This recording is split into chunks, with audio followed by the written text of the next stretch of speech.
Good morning students. So நம்ம இப்போ next பார்க்க போகிற என்ன பார்க்க போகிறோம்னா ஃபோர்த் யூனிட்ல செகண்ட் சாப்டர். சரியா, ஃபோர்த் யூனிட்ல செகண்ட் சாப்டர்னா theory of simple bending. So first யூனிட்ல ஃபர்ஸ்ட் சாப்டர் வந்து என்ன பார்த்துருப்போம்னா, அதாவது சியர் ஃபோர்ஸ் பெண்டிங் மொமெண்ட் வந்து கிராஃபிக்கல் மெத்தடில் எப்படி கண்டுபிடிக்கிறதுன்ட்டு பார்த்தோம். ஸோ நெக்ஸ்ட் பார்க்க போகிறது வந்து பார்த்தீங்கன்னா, அதாவது தியரிட்டிக்கல் மெத்தடு ஃபார்முலாஸ் யூஸ் பண்ணி அந்த பீமுடைய சியர் ஃபோர்ஸ் பெண்டிங் மொமெண்ட் எப்படி கண்டுபிடிக்கிறதுன்ட்டு, சியர் ஃபோர்ஸ் எவ்வளோ, பெண்டிங் மொமெண்ட் எவ்வளோ, பெண்டிங் ஸ்ட்ரெஸ் எவ்வளோ, ஸோ இதெல்லாம் எப்படி கண்டுபிடிக்கிறேன்ட்டு பார்க்க போகிறோம். சரியா, அதுக்கு முன்னாடி வந்து பார்த்தீங்கன்னா டெஃபினிஷன்ஸ் என்னென்னு பார்த்துருவோம். ஃபர்ஸ்ட் என்னன்னு பார்த்தீங்கன்னா, define simple bending or pure bending. சரியா, சிம்பிள் பெண்டிங் என்னது, ஒரு பீம் ஆனது சியரின் காரணமாக இல்லாமல் கான்ஸ்டன்ட் பெண்டிங் மொமெண்ட் செயல்படுவதன் காரணமாக மட்டும் வளைந்தால் அது simple bending or pure bending எனப்படுகிறது. அதாவது நம்ம கொடுக்கக்கூடிய, அதாவது சிம்பிள் பெண்டிங்னா நம்ம கொடுக்கக்கூடிய லோடுனால பெண்டிங் மொமெண்ட், அதாவது பெண்டிங் மொமெண்ட் வந்து கான்ஸ்டன்டா இருக்கும்போது ஆகிற பெண்டிங் தான் சிம்பிள் பெண்டிங்னு சொல்றாங்க. ரைட்டா. செகண்ட் வந்து பார்த்தீங்கன்னா, define the term bending stress. Bending ஸ்ட்ரெஸ்னா என்னன்னு கேட்டிருக்காங்க. இது எல்லாமே நம்ம பார்க்குறது எல்லாமே டூ மார்க் கொஸ்டின் தான். ஒரு பீம் ஆனது, ஒரு பீம் பெண்ட் ஆவதற்கு எதிராக செயல்படும் இன்டர்னல் ஸ்ட்ரெஸ், அதாவது ஒரு பீம் ஆனது பெண்ட் ஆவதற்கு எதிராக செயல்படும் இன்டர்னல் ஸ்ட்ரெஸ் ஆனது பெண்டிங் ஸ்ட்ரெஸ் எனப்படும். சரியா. ஸோ பெண்டிங் ஸ்ட்ரெஸ் ஒன்றும் கிடையாது, பீம் பெண்ட் ஆகிறதுக்கு முன்னாடி ஏற்படக்கூடிய அந்த பீமுக்குள்ள ஏற்படக்கூடிய இன்டர்னல் ஸ்ட்ரெஸ், பீமுக்குள்ள ஏற்படக்கூடிய இன்டர்னல் ஸ்ட்ரெஸ் தான் பெண்டிங் ஸ்ட்ரெஸ். சரியா. ஸோ நெக்ஸ்ட் என்ன பார்க்க போறோம்னா, write any two assumption made in theory of simple bending. So அதாவது அந்த அந்த பெண்டிங் ஆகுறதுக்கு என்னென்ன அசம்ஷன் வந்து இருக்கணும், ஒரு பீம் வந்து சிம்பிள் பெண்டிங் ஆகிறதுக்கு என்னென்ன அசம்ஷன் இருக்கணும்னு பாருங்க. பீமின் மெட்டீரியல் ஆனது ஹோமோஜீனியஸாகவும் ஐசோட்ரோபிக்காகவும் இருக்க வேண்டும். அதாவது பீமோட மெட்டீரியல் வந்து ஹோமோஜீனியஸாகவும் இருக்கணும், ஐசோட்ரோபிக்காகவும் இருக்கணும். பீமின் மெட்டீரியல் ஆனது டென்ஷன் கம்ப்ரஷனின் போது ஒரே அளவு யங்ஸ் மாடுலஸ் மதிப்பை பெற்றிருக்க வேண்டும். சரியா. அதாவது பீம் வந்து இழுவிசை கொடுக்கும் போதும் கம்ப்ரஷன் லோடு கொடுக்கும் போதும் யங்ஸ் மாடுலஸோட மதிப்பு வந்து ரெண்டுமே ஒரே மாதிரி இருக்கணும். சரியா. அடுத்து எலாஸ்டிக் லிமிட்டுக்குள் ஸ்ட்ரெஸ் செயல்படுவதால் ஹூக்ஸ் லாவை பீமின் மெட்டீரியல் அனுசரிக்கிறது. இது வந்து இம்பார்ட்டன்ட் 2 மார்க் கொஸ்டின். சரியா. Right down any two assumption made in theory of bending. So இது வந்து இம்பார்ட்டன்ட் 2 மார்க் கொஸ்டின். ரைட்டாப்பா. ஸோ நெக்ஸ்ட் வந்து பார்த்தீங்கன்னா, டிஃபைன் நியூட்ரல் ஆக்சிஸ். நியூட்ரல் ஆக்சிஸ்னா என்னது, ஒரு பீமின் கிராஸ் செக்ஷனல் ஏரியாவின் மையம் வழியாக செல்லும் அச்சானது நியூட்ரல் ஆக்சிஸ் எனப்படுகிறது. ஒரு பீமுடைய மையப்பகுதி, ஒரு பீம் வந்து ஒரு குறிப்பிட்ட ஏரியா வந்து நம்ம கட் பண்ணிக்கிறோம். சரியா. கட் பண்ணும்போது அந்த கிராஸ் செக்ஷன் ஏரியாவோட மையம், அதாவது சென்டர் பாயிண்ட் வழியாக செய்யக்கூடிய அச்சானது நியூட்ரல் ஆக்சிஸ் எனப்படுகிறது. சரியா. நெக்ஸ்ட் வந்து பார்த்தீங்கன்னா, அஞ்சாவது கொஸ்டின் என்னது, மொமெண்ட் ஆஃப் ரெசிஸ்டன்ஸ். ஒரு பீம் ஆனது வெளிப்புற விசைகளுக்கு உட்படும் போது உண்டாகும் பெண்டிங்கை தடுக்க பீமின் செக்ஷனின் உட்புறம் ஏற்படும் இன்டர்னல் மொமெண்டை மொமெண்ட் ஆஃப் ரெசிஸ்டன்ஸ் என்று அழைக்கப்படுகிறது. சரியா. பீமின் வெளிப்புற விசைகளுக்கு உட்படுத்தப்படும் போது, ஒரு பீமை வந்து எக்ஸ்டர்னல் ஃபோர்ஸ் கொடுக்குறாங்க, அதனால ஏற்படக்கூடிய பெண்டிங்கை வந்து தடுக்கிறதுக்கு பீமோட செக்ஷன்ல உள்கூடி ஏற்படக்கூடிய இன்டர்னல் மூமெண்ட் தான் மொமெண்ட் ஆஃப் ரெசிஸ்டன்ஸ்ன்னு சொல்றாங்க. சரியா. அந்த மொமெண்ட்டை தடுக்கிறது தான் ரெசிஸ்டன்ஸ், அதான் மொமெண்ட் ஆஃப் ரெசிஸ்டன்ஸ். ஓகேவா. ஸோ நெக்ஸ்ட் வந்து பார்த்தீங்கன்னா, ரைட் வந்து formula for bending equation. So இதுக்கு வந்து பார்த்தீங்கன்னா ஒரு டெரிவேஷன் இருக்கு. சரிங்களா. ஸோ இதுக்கு வந்து ஒரு டெரிவேஷன் இருக்கு, அது மூலமாக தான் இந்த ஃபார்முலா வந்து கொண்டு வருவாங்க. ஸோ பெண்டிங் ஈக்குவேஷன் என்னது, இது bending equation or flexural equation சொல்லுவாங்க. M/I is equal to sigma by y is equal to E by R. சரியா. இது வந்து 2 மார்க் கொஸ்டின்ல கேட்பாங்க. எம்னா என்னது, பெண்டிங் மொமெண்ட், அதுக்குரிய யூனிட் வந்து நியூட்டன் மில்லிமீட்டர். நெக்ஸ்ட் ஐனா மொமெண்ட் ஆஃப் எனர்ஜியா. மொமெண்ட் ஆஃப் எனர்ஜியானா என்னன்ட்டு தேர்ட் யூனிட்ல ஆல்ரெடி படிச்சிருப்பீங்க. அடுத்து வந்து பார்த்தீங்கன்னா ஆர். சரியா. ஆர்னு என்ன கொடுத்துருக்காங்க, ரேடியஸ் ஆஃப் கர்வேச்சர். அந்த பீம்னுடைய பீம் பெண்ட் ஆகிறதுக்குரிய ரேடியஸ். அடுத்து வந்து பார்த்தீங்கன்னா யங்ஸ் மாடுலஸ். ஈனா யங்ஸ் மாடுலஸ். சிக்மானா பெண்டிங் ஸ்ட்ரெஸ். சரியா? எம்னா பெண்டிங் மொமெண்ட், சிக்மானா பெண்டிங் ஸ்ட்ரெஸ். அடுத்து வந்து பார்த்தீங்கன்னா distance from neutral axis. y is equal to distance from neutral axis in mm. ஓகேவா? ஸோ இந்த டெஃபினேஷன் இது எல்லாமே எழுதினா இது 2 மார்க் கொஸ்டின். அடுத்து வந்து பார்த்தீங்கன்னா define section modulus. So section மாடுலஸ்னா என்னது? நியூட்ரல் ஆக்சிஸை பொறுத்து ஒரு செக்ஷனின் மொமெண்ட் ஆஃப் எனர்ஜியாக்கும் நியூட்ரல் ஆக்சிஸிலிருந்து அந்த லேயர் உள்ள தூரத்துக்கும் உள்ள விகிதம் செக்ஷன் மாடுலஸ் எனப்படும். ரைட்டா? Section modulus or modulus of section. Section modulus or modulus of section. Okay, இதுவும் இம்பார்ட்டன்ட் 2 மார்க் கொஸ்டின். நெக்ஸ்ட் என்ன கொடுத்துருக்காங்க? Right the formula for section modulus of rectangular and circular section. அதாவது rectangular செக்ஷனுக்கும் circular செக்ஷனுக்கும் section modulus formula என்னன்னு கேட்டிருக்காங்க. Section மாடுலஸ்க்குரிய simple வந்து பார்த்தீங்கன்னா Z equal to I by Y. ஓகேவா? Z equal to I by Y. ரைட்டா? ஸோ இதுக்கு என்ன ஃபார்முலானா BD square divided by 6. For rectangular செக்ஷனுக்கு BD square divided by 6. Circular செக்ஷனுக்கு என்னது? 5D cube divided by 32. 5D cube divided by 32. சரியா? அடுத்த கொஸ்டின் பாருங்க. Right down the formula for moment of energy of rectangular and circular section. So இது வந்து already நம்ம 3rd யூனிட்ல பார்த்துருப்போம். ரெக்டாங்குலர் செக்ஷனுக்குரிய மொமெண்ட் ஆஃப் எனர்ஜி ஃபார்முலா என்னது? I is equal to BD cube divided by 12. அடுத்து சர்க்குலர் செக்ஷனுக்கு 5D பவர் 4 டிவைடட் பை 64. சரியா? ஸோ இது வந்து ரெக்டாங்குலர் செக்ஷன், சர்க்குலர் செக்ஷன். ஓகேவா? ஸோ இந்த ஃபார்முலா மட்டும் என்னன்ட்டு தெரிஞ்சு வச்சுக்கோங்க. நெக்ஸ்ட் என்னன்னு பார்த்தீங்கன்னா define the strength of beam. பீமுடைய ஸ்ட்ரென்த்னா என்னன்னு கேட்டிருக்காங்க. ஒரு பீமில் செயல்படும் வெளிப்புற விசைகளுக்கு எதிராக அந்த பீமில் ஏற்படும் மொமெண்ட் ஆஃப் ரெசிஸ்டன்ஸுக்கு ஸ்ட்ரென்த் ஆஃப் பீம் என்று பெயர்.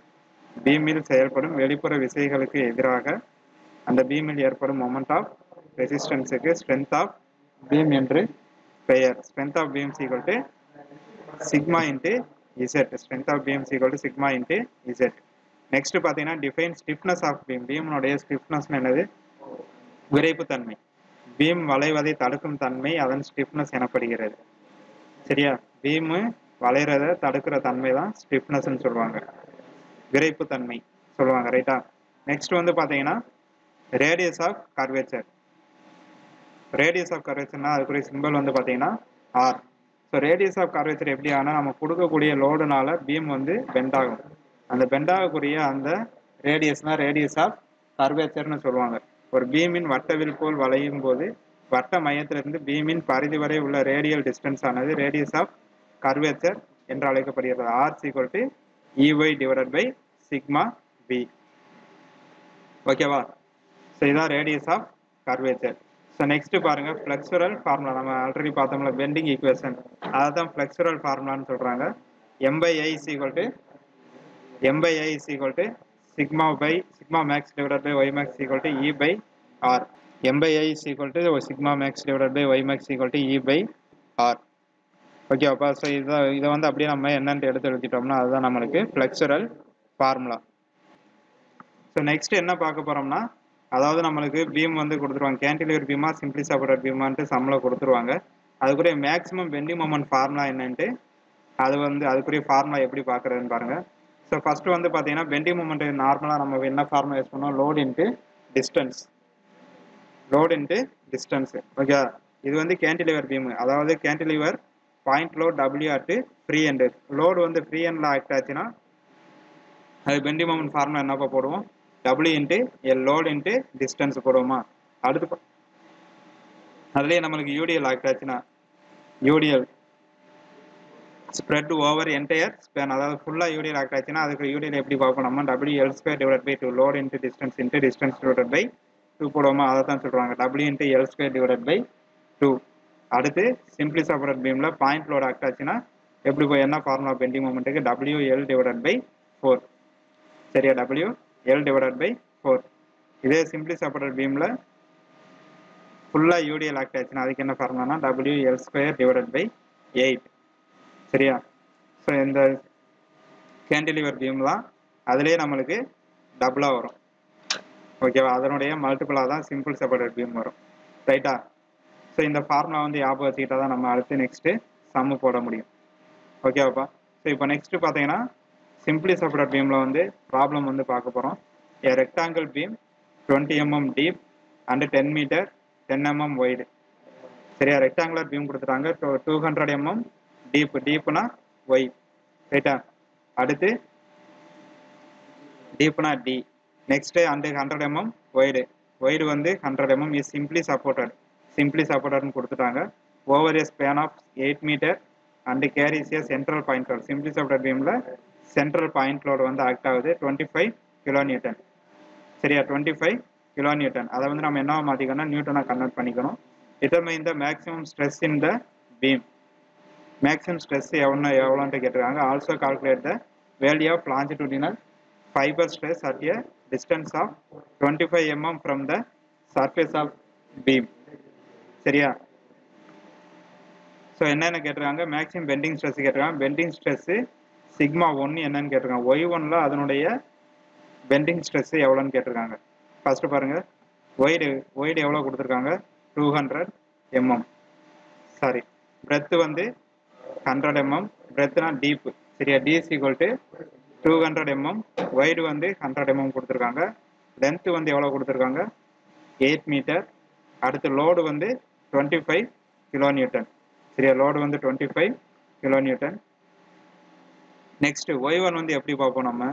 ஸோ Y1 வந்து d/2, y is equal to d/2. அதான் நம்மளுக்கு ஃபார்முலா. நம்மளுக்கு பெண்டிங் மொமெண்ட் ஃபார்முலா என்னப்பா, m/I is equal to sigma divided by y is equal to E/R. சரியா, இதுதான் நம்மளுக்கு ஃபார்முலா. ஸோ அதில் பாருங்க, இதில் வந்து ஒய் கேட்டுறோம், ஒய் மேக்ஸ் கேட்டுருக்காங்களா. ஸோ ஒய் மேக்ஸ் வந்து நம்மளுக்கு தெரியாது. அப்போ என்ன பண்ணும், y is equal to d divided by 2. நம்மளுக்கு d எவ்வளோ கொடுத்துருக்காங்க. ஸோ டி வந்து நம்மளுக்கு எவ்வளோப்பா கொடுத்துருக்காங்க, 200 mm கொடுத்துருக்காங்களா, 200 mm. ஸோ 200 mmல பாதி எவ்வளோ நம்மளுக்கு 100. அதான் நம்மளுக்கு d/2. சரியா, 100 தான் d/2. இங்கே நெக்ஸ்ட் என்ன கேட்டிருக்காங்க, value of longitudinal fibre stress at distance of 25 mm from the surface of beam. அதாவது இந்த 25 mm வந்து மைனஸ் பண்ண சொல்கிறாங்க. சரியா, எதில், அந்த ஒய்யோட மதிப்பில். ஒய்யோட மதிப்பு ஆல்ரெடி 100 கண்டுபிடிச்சி வச்சிருக்கோமா, அதனுடைய மதிப்பில் என்ன சொல்லியிருக்காங்கன்னா 25 mm மைனஸ் பண்ண சொல்லியிருக்காங்க. அப்போது 100 minus 25 is equal to 75 mm. Okay, இதுதான் நம்மளுக்கு கொடுத்துருக்கிற டேட்டா. ஃபைண்ட் என்ன கொடுத்துருக்காங்க, maximum bending stress sigma max, bending stress at y1 sigma 1 என்னன்னு கேட்டுருக்காங்க. ஃபர்ஸ்ட் பாருங்க, y max equal to d/2, y is equal to நம்மளுக்கு ஃபார்முலா வந்து I is equal to m/I is equal to sigma max divided by y max. சரியா, எம்னா bending moment, ஐனா moment of inertia, sigma max. Sigma இதில் என்ன கேட்டிருக்காங்க, sigma தான் கேட்டிருக்காங்க. ஸோ அதனால சிக்மா வந்து கண்டுபிடிக்கிறோம். நெக்ஸ்ட் ஒய் வந்து தெரியும். ஸோ இதை இந்த ஃபார்முலா வச்சு நம்ம சிக்மா கண்டுபிடிக்க போகிறோம். ஃபர்ஸ்ட் என்ன கண்டுபிடிக்கணும்னா பெண்டிங் மொமெண்ட்டு என்னன்னு கண்டுபிடிக்கிறோம். எம்ஸ் ஈக்குவல் டு என்ன ஃபார்முலா, இது வந்து சிம்பிளி சப்போர்ட்டட் பீமில் சென்ட்ரல் பாயிண்ட் லோடு. அப்போ சென்ட்ரல் பாயிண்ட் லோடுக்கு என்ன ஃபார்முலா பார்த்தோம் நம்ம, WL divided by 4. ஓகேவா, அப்போ மொமெண்ட் கண்டுபிடிக்கிறதுக்கு WL divided by 4. ஸோ அந்த ஃபார்முலா வச்சு நம்ம என்ன கண்டுபிடிக்க போகிறோம்னா மொமெண்ட் கண்டுபிடிக்க போகிறோம். மேக்ஸிமம் பெண்டிங் மொமெண்ட் கண்டுபிடிக்கும். M equal to WL divided by 4. அப்போ அதை கொடுத்துருக்கிற வந்து கிலோ நியூட்டனாக கொடுத்துருப்பாங்க, நம்ம நியூட்டனாக கன்வெர்ட் பண்ணிக்க. 25,000 × 8,000. லென்த்து வந்து 8 மீட்டர்னு கொடுத்துருப்பாங்க. அதை வந்து 1000 பேருக்குன்னா மில்லிமீட்டராக கன்வெர்ட் ஆகிடும். Divided by 4, WL divided by 4 போட்டேன்னா எவ்வளோ கிடைக்கும் பெண்டிங் மொமெண்ட்டு, 50 × 10⁶ நியூட்டன் மில்லிமீட்டர். சரியா, ஸோ நெக்ஸ்ட் என்ன கண்டுபிடிக்கும், எம் கண்டுபிடிச்சாச்சு. அடுத்து எம் கீழே என்ன இருக்குது, ஐக்கு என்ன ஃபார்முலா நம்மளுக்கு, இது வந்து பீம் வந்து எப்போவுமே ரெக்டாங்குலர் செக்ஷனாக தான் இருக்கும். ஸோ அதனால் ஐக்கு என்ன ஃபார்முலா, BD³ divided by 12. நீங்கள் ஆல்ரெடி படிச்சிருப்பீங்களா, ஐ செக்ஷன் டி செக்ஷன் இதெல்லாம் படிச்சிருப்பீங்களா. ஸோ அதில் வந்து மொமெண்ட் ஆஃப் இனர்ஷியா ஃபார்முலா என்ன போடுவோம், BD³ divided by 12. ஸோ நம்மளுக்கு பிரெத்து கொடுத்துருவாங்க, டெப்த்து கொடுத்துட்டாங்க, பியும் கொடுத்துட்டாங்க, டியும் கொடுத்துட்டாங்க. ஸோ அதை சப்ஸ்டியூட் பண்ணி என்ன கண்டுபிடிக்க போகிறோம்னா ஐ கண்டுபிடிக்கிறோம். ஐ எவ்வளோ வரும் நம்மளுக்கு, 66.67 × 10⁶ mm/4. இதுக்குரிய யூனிட் வந்து mm/4. ரைட்டா. ஸோ இப்போ எம்மும் தெரியும், ஐயும் தெரியும், ஒய்யும் தெரியும். இப்போ இதை வச்சு என்ன கண்டுபிடிக்கலாம், நம்ம சிக்மா கண்டுபிடிக்கலாமா. ஸோ ஃபார்முலா எழுதிக்கோங்க, m/I is equal to sigma max divided by y max. M எவ்வளோ கண்டுபிடிச்சிருக்கோம்? 50 × 10⁶. ஐ எவ்வளோ வந்திருக்கு? 66.67 × 10⁶ is equal to sigma maths தான் தெரியாது டிவைடட் பை 100. ஒய் வந்து 100. இப்போ இது வந்து கிராஸ் மல்டிபிள் பண்ணி நம்ம சிக்மா மட்டும் வெளியே எடுத்தால் நம்மளுக்கு சிக்மா மேக்ஸ் எவ்வளோ கிடைக்குது? 75 Nm². இப்போ பெண்டிங் ஸ்ட்ரெஸ் வந்து கண்டுபிடிச்சாச்சு. நெக்ஸ்ட் என்ன இருக்கு? பெண்டிங் ஸ்ட்ரெஸ் சிக்மா 1 என்னன்னு கேட்டிருக்காங்க. Sigma max divided by y max equal to sigma 1 divided by y 1. சரியா? இந்த ஃபார்முலா வந்து நம்ம எழுதிக்கிறோம். சிக்மா மேக்ஸ் எவ்வளோ நம்மளுக்கு? 75. ஒய் மேக்ஸ் எவ்வளோ நம்மளுக்கு? 100 இஸ் ஈக்குவல் டு சிக்மா 1 தெரியாது, ஒய் 1 வந்து 75. அதாவது ரெண்டாவது ஒரு கொடுத்துருந்தாங்க இல்லையா? ரெண்டாவது கொடுத்துருந்தாங்க இல்லையா? Y 1 equal to d/2 minus 25. அதாவது இந்த 25 ml டிஸ்டன்ஸை வந்து மைனஸ் பண்ண சொல்கிறாங்க. அப்போ எவ்வளோ வருது நம்மளுக்கு? 75. அப்போ ஒய் 1 ஈக்குவல் டு 75. அப்போ இது ரெண்டையும் கிராஸ் மல்டிபிள் பண்ணி சிக்மா மட்டும் வெளியே எடுத்தால் எவ்வளோ வருது? Sigma 1 56.25 Nm². ரைட்டா? 56.25 Nm². ஸோ லாஸ்ட்டாக ரிசல்ட் எடுத்து எழுதிக்கோங்க. Maximum bending stress. Maximum bending stress வந்து எவ்வளோ நம்மளுக்கு? 75 Nm². நெக்ஸ்ட் பெண்டிங் ஸ்ட்ரெஸ், அதாவது அந்த 25 mm மைனஸ் பண்ணால் சிக்மா 1 எவ்வளோ நம்மளுக்கு? 56.25 Nm². ரைட்டா? ஸோ நெக்ஸ்ட் என்ன? அடுத்த சம் பாருங்க. Rectangular beam is of size 60 × 120. Rectangular beam is of size 60 × 120. இந்த மேக்ஸிமம் பெண்டிங் ஸ்ட்ரெஸ், அதாவது பிரெத் டெப்த் கொடுத்துருக்காங்க. பெண்டிங் ஸ்ட்ரெஸ் வந்து கொடுத்துட்டாங்க. பெண்டிங் ஸ்ட்ரெஸ் சிக்மா கொடுத்துட்டாங்க 70 Nm². Find the bending stress at 20 mm from the top of and 60 meter from top. Calculate the point load can carry on a span of 4 meter. சரியா? So first rectangular பீமோட breadth depth கொடுத்துறாங்க. So 60 × 120. Breadth வந்து 60, depth வந்து 120. Next maximum bending stress கொடுத்துருக்காங்க. Maximum bending stress வந்து 70 Nm², sigma maths. அடுத்து வந்து என்ன கொடுத்துருக்காங்க? லென்த் வந்து 4 மீட்டர்னு கொடுத்துருக்காங்க. சரியா? ஃபைண்ட் என்னென்ன கேட்டிருக்காங்க? Find the bending stress 20 mm from the top. சரியா? பெண்டிங் ஸ்ட்ரெஸ் கேட்டிருக்காங்க at 20 mm from the top. அடுத்து என்ன கேட்டிருக்காங்க? 60 mm ஃப்ரம் த டாப். ரைட்டா? பெண்டிங் ஸ்ட்ரெஸ் 20 mm டாப்பில் எவ்வளோ இருக்குது? 60 mm டாப்பில் எவ்வளோ இருக்குன்னு கேட்டிருக்காங்க. சிக்மா 1 சிக்மா 2 கேட்டிருக்காங்க. அடுத்து calculate the point load it can carry on as span of 4 metre. சரியா? பாயிண்ட் லோடு என்னன்னு கேட்டிருக்காங்க. ஸோ ஃபர்ஸ்ட் என்ன கண்டுபிடிக்கும்? பெண்டிங் ஈக்குவேஷன் என்ன நம்மளுக்கு? ஸோ நம்ம இது பார்த்தீங்க ஃபர்ஸ்ட் சம்மில் பார்த்தோம்ல. ஸோ ஃபர்ஸ்ட் சம்மில் இந்த ஃபார்முலா பெண்டிங் ஸ்ட்ரெஸ் ஒய் 1 பார்த்தோம்ல. ஸோ அதே மாடல் தான். ஃபர்ஸ்ட் ஒய் மேக்ஸ் கண்டுபிடிக்கிறோம். ஒய் மேக்ஸ் வந்து எவ்வளோ நம்மளுக்கு? d/2. ஒய் மேக்ஸ் வந்து எவ்வளோ? டெப்த்தில் பாதி. சரியா? அப்போ 120 டிவைடட் பை 2 = 60 mm. நெக்ஸ்ட் என்ன கண்டுபிடிக்கணும்னா ஐ கண்டுபிடிக்கணும். Moment of inertia. Moment of inertia எவ்வளோ நம்மளுக்கு? bd³ divided by 12. சரியா? ஸோ பி பிரெத் வந்து 60, டி வந்து 120, கியூப் டிவைடட் பை 12 போட்டால் எவ்வளோ கிடைக்குது? 86.4 × 10⁴ mm⁴. சரியா? சரியா? இது எப்போவுமே நம்மளுக்கு 10⁶ தான் வரும். ஃபர்ஸ்ட் என்ன கேட்டிருக்காங்க? Bending stress. பெண்டிங் ஸ்ட்ரெஸ் எவ்வளோ நம்மளுக்கு? அட் 20 mm சிக்மா 1 எவ்வளோ? சிக்மா 2 எவ்வளோன்ட்டு கண்டுபிடிக்கணும். Y 1 = y max minus 20. Y max எவ்வளோ கண்டுபிடிச்சிருக்கோம்? 60. சரியா? ஸோ அந்த 60ல் இந்த 20 வந்து மைனஸ் பண்ணோம். அப்போ ஒய் 1 எவ்வளோ கிடைக்குது நம்மளுக்கு? 40 mm. ஓகேவா? அப்போ நம்மளுக்கு என்ன formula? Sigma max divided by y max = sigma 1 divided by y 1. சரியா? இதுல இருந்து நம்ம சிக்மா மட்டும் வெளியே எடுத்தா y 1 × sigma max divided by y max. இப்போ வேல்யூ சப்ஸ்டிட் பண்ணால் நம்மளுக்கு எவ்வளோ கிடைக்குது? 46.667 Nm². சரியா? அடுத்து பாருங்க, at 60 mm from the top. அதாவது அந்த ஒய் மேக்ஸில் எவ்வளோ மைனஸ் பண்ண சொல்கிறாங்க? 60 mm. அப்போ 60 mm மைனஸ் பண்ணால் 0. ஓகேவா? அப்போது டாப் வந்து நம்மளுக்கு என்ன கிடைக்கும்? ஆன்சரே 0. ஏன்னா நம்மளுக்கு ஒய் வந்து 0 ஆகிடுது. 0வால் டிவைட் பண்ண முடியாது. ஸோ அதனால் எல்லாமே நம்மளுக்கு 0 ஆகிடும். ரைட்டா? ஸோ நெக்ஸ்ட் லாஸ்ட்டாக என்ன கேட்டிருக்காங்க? Central point load. Central point load எவ்வளோ கேட்டிருக்காங்க நம்மளுக்கு? சென்ட்ரல் பாயிண்ட் லோடு கண்டுபிடிக்கிறதுக்கு என்ன formula? m/i = sigma divided by y இதான் நம்மளுக்கு ஃபார்முலா. சென்ட்ரல் பாயிண்ட் லோடுக்கு மொமெண்ட்டுக்கு என்ன ஃபார்முலா இருக்கும் நம்மளுக்கு? WL divided by 4. WL divided by 4. இதுல இருந்து நம்ம என்ன கண்டுபிடிக்க போறோம்னா W கண்டுபிடிக்க போறோம். சரியா? ஸோ அதுக்கு முன்னாடி என்ன பண்றீங்க? M = W இன்ட்டு லென்த் எவ்வளோ? 4000 டிவைடட் பை 4. சரியா? ஸோ அப்போ M = 1000 into W newton millimetre. நம்மளுக்கு தெரியும்ல, we know M/I = sigma max divided by y max. சரியா? M எவ்வளோ நம்மளுக்கு? 1000 W. M கண்டுபிடிச்சிருக்கோமா? 1000 இன்ட்டு W. I எவ்வளோ? 8.64 into 10⁻6 is equal to sigma எவ்வளோ கொடுத்துருக்காங்க? 70. ஒய் மேக்ஸ் வந்து 60. ஸோ அப்போ இதை எல்லாத்தையும் டிவைட் பண்ணால் நம்மளுக்கு என்ன கிடைக்கும்? W divided by 8640 is equal to 70/60. இதுலேருந்து என்ன பண்ணுறோம்? W மட்டும் எடுக்கிறோம். அப்போ இந்த W-ஓட இந்த வேல்யூ எப்படி இருக்குது? டிவைடில் இருக்குது. டிவைடில் இருக்கிறது அந்த பக்கம் போச்சுன்னா மல்டிபிளில் போகும். இப்போ பெருக்கும்போது நம்மளுக்கு லோடு எவ்வளோ கிடைக்குது? 10,080 நியூட்டன் கிடைக்குது. சரியா? அதாவது பாயிண்ட் லோடு வந்து 10,080 நியூட்டன் கிடைக்குது. ஓகேவா? ஸோ இதில் லாஸ்ட்டாக ரிசல்ட் எடுத்து எழுதிக்கோங்க.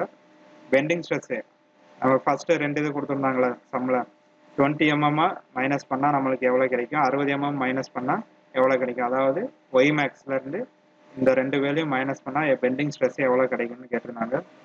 ஸோ 20 mm மைனஸ் பண்ணும்போது சிக்மா 1 வந்து 46.67 Nm². 60 mm மைனஸ் பண்ணும்போது 0. இப்போ லாஸ்ட் என்ன கேட்டிருந்தாங்க? சென்ட்ரல் பாயிண்ட் லோடு கேட்கும்போது நம்மளுக்கு எவ்வளோ கிடைச்சிருக்கு? 10,080 நியூட்டன். ஓகேவா? ஸோ இது வந்து 10 மார்க் சம்மில் அடிக்கடி கேட்கக்கூடிய ப்ராப்ளம். ரைட்டா? தேங்க்யூ.